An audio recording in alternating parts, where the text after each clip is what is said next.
కేసీఆర్ గారు, కేటీఆర్ గారు, మేము ముగ్గురం కలిసి ఉండదు. మా కుటుంబం బాగుండదు. మా కుటుంబం విచ్ఛిన్నమైతేనే వాళ్ళకి అధికారం వస్తుంది. దాంట్లో భాగంగా ఇవాళ మొదటి స్టెప్ నన్ను బయటేసిరు పార్టీలకి.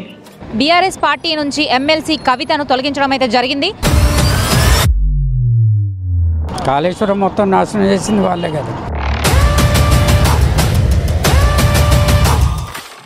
కావాలని డ్రామా ఆడుతున్నారు అంతే. చాలా బాధాకరంగా ఉంది.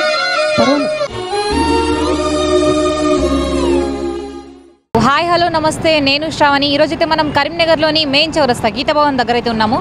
సో పబ్లిక్ని అడిగి తెలుసుకుందాము. నిన్న బీఆర్ఎస్ పార్టీ నుంచి ఎమ్మెల్సీ కవితను తొలగించడం అయితే జరిగింది. సో అదేవిధంగా కవిత గారు అయితే ప్రెస్ మీట్ పెట్టి సంచలన వ్యాఖ్యలు అయితే చేయడం జరిగింది బీఆర్ఎస్ పార్టీ మెంబర్స్పై. సో దాని మీద పబ్లిక్ టాక్ ఎలా ఉందని అడిగి తెలుసుకుందాం. సో ఎమ్మెల్సీ కవిత హరీష్ రావు పైన, సంతోష్ రావు పైన వ్యాఖ్యలు చేశారు కదా, దాంతో మీరు ఏకీభవిస్తారా? అది కరెక్టే మరి, ఎందుకంటే వాళ్ళు దోసుకున్నారు కాబట్టి చేసింది కరెక్టే. కాళేశ్వరం మొత్తం నాశనం చేసింది వాళ్ళే కదా. సో కాళేశ్వరం ప్రాజెక్టు విషయమై అది సిబిఐ చేతికి హ్యాండ్ ఓవర్ చేయడం జరిగింది. సో దాని మీద ఏమని ఫీల్ అవుతున్నారు?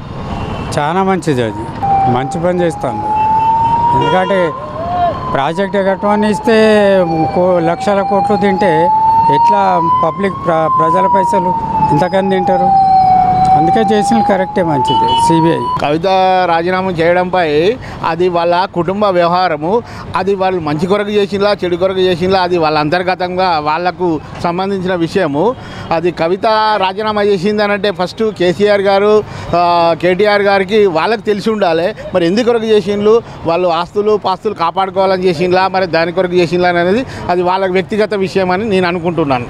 ఇప్పుడు కవిత చేసే పనులకు కేసీఆర్ చేసింది మంచిదే. అది ఎందుకంటే కొన్ని ఆయన మీద కేసులు, పార్టీల మీద ప్రజలపై విమర్శలు బాగున్నాయి. అలా చేస్తే కేసీఆర్ కరెక్టే చేసిండు ఒక రకంగా చూస్తే. ఎందుకంటే ఇప్పుడు ప్రజలకు నమ్మకం ఉండాలి, ఫలానా నాయకుడు అంటే నమ్మకం ఉండాలి. అవి వాళ్ళు నమ్మకంగా ఎన్నుకుంటారు ప్రజలు. అలాంటి నమ్మకం పోయింది కవితది. అందుకోసమే కేసీఆర్ చేసింది ఒక రకంగా మంచిదే. సో ఇంకొంతమంది అయితే ఇక్కడ మనకు చౌరస్తా దగ్గర గీతాభవన్ దగ్గర ప్రయాణికులు ఉన్నారు, వారిని అడిగి తెలుసుకుందాం. సో ఎమ్మెల్సీ కవిత పార్టీ నుంచి తొలగించడంపై మీ ఫీలింగ్ ఏంటి చెప్పండి సార్? మంచి పని చేసిరని అనుకుంటున్నాను. ఎందుకంటే అంతకుముందు కూడా ఒక దానిలో ఇరుక్కుంది కదా, లిక్కర్లో ఇరుక్కున్నది కాబట్టి అందరూ తీసేయడమే బెటర్. ఎందుకంటే మా పార్టీ పరంగా మంచి వాళ్ళని ప్రోత్సహించాలి. మహిళ ఉండి ఆ రకంగా చేయడం కూడా తప్పు. అందుకే బహిష్కరించడమే కరెక్ట్ అని నా యొక్క అభిప్రాయం. సో కవితని పార్టీ నుంచి తొలగించడంపై మరికొందరు అభిప్రాయం తెలుసుకుందాం. సో చెప్పండి. ఇక వాళ్ళ కుటుంబంలో కావాలని డ్రామా ఆడుతున్నారు అంతే, పబ్లిక్ న్యూస్ అని చెప్తున్నారు అంతే. సో పార్టీ ఆమె ఎమ్మెల్సీ పదవికి కూడా రాజీనామా చేసుకుంది, దానిపై మీ అభిప్రాయం? చేయండి, చేస్తే ఏమైనా చేయండి. మీరు చేస్తే ఎట్లా చేస్తుంది, ఎందు గురించి చేస్తుంది, వాళ్ళ ఇంట్లో వాళ్ళకోళ్ళు వాళ్ళకనే చేస్తుంది. కవితని బీఆర్ఎస్ పార్టీ నుంచి తొలగించారు కదండి, సో దానిపై మీ అభిప్రాయం తెలియజేయండి. అభిప్రాయం అంటే కుటుంబ తగాదాలు ఏమున్నాయో వాళ్ళ ఇంట్లో వాళ్ళే ఆమెకు నచ్చలేదు కాబట్టి ఆమె పార్టీ నుంచి బయటకు వచ్చినది. బయటకు వచ్చి వాళ్ళ మీద విమర్శించినందుకు ఆమెను పార్టీ నుంచి సస్పెండ్ చేసినారు. ఓకే, ఈ కాళేశ్వరంది కూడా ప్రాజెక్ట్ ఇష్యూ అవుతుంది కదా, అది సిబిఐకి హ్యాండ్ ఓవర్ చేయడం జరిగింది. సో కాళేశ్వరం ప్రాజెక్ట్ మీద మీ అభిప్రాయం తెలియజేయండి. అది కరెక్టే కాబట్టి వాళ్ళు సిబిఐకి అప్పచెప్పినారు. వాళ్ళు చేసిన అవినీతి ఆమె కూడా బయటపెడుతుంది కాబట్టి 100% ఆమె చేసేది కరెక్టే అనిపిస్తుంది. హరీష్ రావు మీద, సంతోష్ రావు మీద ఆమె చేసిన వ్యాఖ్యలు ఉన్నాయి, దాని మీద ఇప్పుడు పెద్ద గాల్దుమారం అయితే వచ్చింది. చెప్పండి దాని గురించి. 100% సక్సెస్ కాబట్టి ఆమె అవినీతి ఉంది అనే బయటకు వచ్చింది. సో బీఆర్ఎస్ పార్టీలో కుట్ర జరుగుతుంది అన్నదానికే కవిత బయటకు వచ్చిందని మీ అభిప్రాయం? ఓకే, ఎన్నో ఇబ్బందుల నుంచి వెళ్ళింది ఆమె. ఇప్పుడు ఇవాళ నువ్వు పార్టీ నుంచి తొలగించడం అంటే అది కూడా బాధాకరమే. అది తొలగించే పద్ధతి కాదు. సో ఇప్పుడైతే మనం కరీంనగర్లోని మార్కెట్ పరిధి ప్రాంతంలో ఉన్నాము. ఇక్కడ కొంతమందిని అడిగి తెలుసుకుందాము.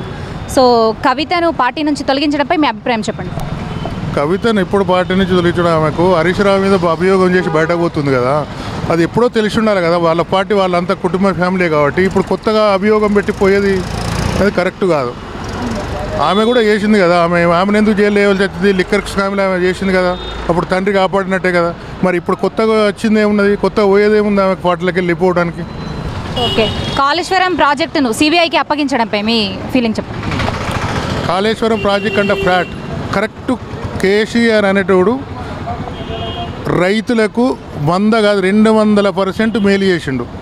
ఎందుకని అంటారా, ఒక పిల్లర్ కుంగింది, 4 అన్నదమ్ములు ఒక్క ఇంట్లో ఒకరు పిల్లలు అయితే ఒకరు చిన్న పిల్లర్ కుంగిన దానికి డ్రామా ఆడి నీళ్ళు ఇయ్యక అది ఇయ్యక రైతులను ఇబ్బంది పెట్టడానికి తప్పించేది కరెక్ట్ అయిన పద్ధతి. ఒక పిల్లర్ కుంగినంత మాత్రాన నీళ్ళు ఇయ్యకపోవడం అనేది సమస్య కాదు. అది ఎమ్మెల్సీ పదవికి రాజీనామా చేయడంపై మీ అభిప్రాయం? అదొక ట్రూప్, అది ఎమ్మెల్సీ పదవి. ఇప్పుడు పార్టీలకి వెళ్ళి సస్పెండ్ చేసినాక ఎమ్మెల్సీ ఎట్లా ఉంచుకుంటుంది? ఆమె టీఆర్ఎస్ నుంచి వచ్చిందే కదా, ఆమె వాళ్ళు ఏకముందు ఈమె అయింది. ఇప్పుడు మళ్ళీ రేపటి నుంచి ఏదన్నా పార్టీ అలగెన్స్ మాట్లాడుతుంది కాబట్టి ఆమె వాళ్ళు ఏకముందు ఈమె అయింది అన్నట్టే లెక్క, అంతే. కవిత గారు చేసింది మాట్లాడిన తన పదజాలం చాలా తప్పు. కల్వకుంట్ల చంద్రశేఖరరావు అంటే ఆయన ఒక మాజీ ముఖ్యమంత్రి గారు, ఒక లెజెండ్. వాస్తవానికి తెలంగాణ ఉద్యమంలో ఒక చురుకైన నాయకుడు అనొచ్చు. మనకు ముఖ్యమంత్రి అనేది తర్వాత విషయం, మనకు ముందుండి నడిపించిన ఒక నాయకుడు వాస్తవానికి రాష్ట్ర మాజీ ముఖ్యమంత్రి గారు చంద్రశేఖరరావు గారు. తన ఆల్రెడీ తన మనోభావాలు దెబ్బతిన్నాయి. తనే కాదు, మేము మన తెలంగాణ రాష్ట్ర ప్రజానికానికి చాలామందికి ఇది బాధాకరం. ఇక్కడ వివిధ రకాలైన ప్రజలు, వివిధ స్థలాల నుంచి వచ్చే ప్రజలైతే భిన్న అభిప్రాయాలను వ్యక్తం చేస్తున్నారు. సో కొందరు వచ్చేసి పార్టీ నుంచి సస్పెండ్ చేయడం కరెక్ట్ అని భావిస్తున్నారు. మరికొందరు వచ్చేసి పార్టీకి కూడా కవిత చేసిన సేవలు చాలా ఉన్నాయి, అలాగే లిక్కర్ స్కామ్ వంటి కాంట్రవర్సీ టాపిక్లో కూడా ఆమె చాలా రకాలుగా ఇబ్బందులు ఎదుర్కొని బయటికి వచ్చింది అని, కానీ ఆమెని పార్టీ నుంచి సస్పెండ్ చేయడం అయితే కరెక్ట్ కాదు అని మేము భావిస్తున్నాం అంటున్నారు. మరికొంతమంది అయితే ఆమె సింగిల్గా పోటీ చేసినా కూడా విన్ అయ్యే సత్తా కవితకు ఉంది అని అంటున్నారు. సో మరికొంతమంది ప్రజలైతే ఇదంతా ఫ్యామిలీ ఆడే ఒక పెద్ద హైడ్రామా అని అయితే భావిస్తున్నారు. సో ఇది కరీంనగర్ జిల్లాలోని ప్రజల అభిప్రాయము. కెమెరామెన్ శేఖర్తో శ్రావణి, కరీంనగర్ నుంచి మైత్రి ఛానల్, కరీంనగర్.